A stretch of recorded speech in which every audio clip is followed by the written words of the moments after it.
Alianza Baba Levo akatiza pale, yo WCB Wasafi wapo katika project ya kuwasaini wasanii kadhaa. Baada ya wiki 2-3, producer rasmi wa record label ya WCB Wasafi Liza naye akatiza kwamba yo tunahitaji wasanii wawasilishe kazi zao za sanaa kwa sababu kuna mchongo wa kusainiwa WCB Wasafi.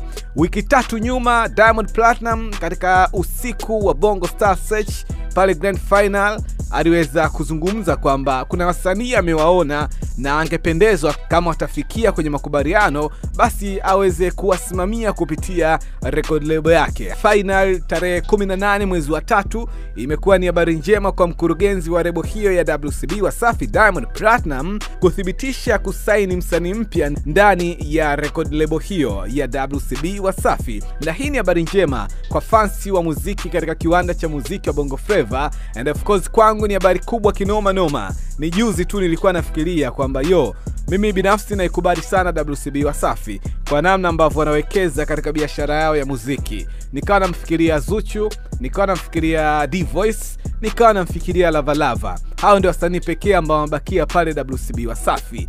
Na kimataifa unaweza ukamuona Zuchu zaidi. Yani hivyo hatuwezi kulipinga hilo kwa namna muendelezo wa Lava Lava ulivyo, lakini D-Voice pia ndio anakuja. Ni mapema sana kuzungumza kumuona kimataifa.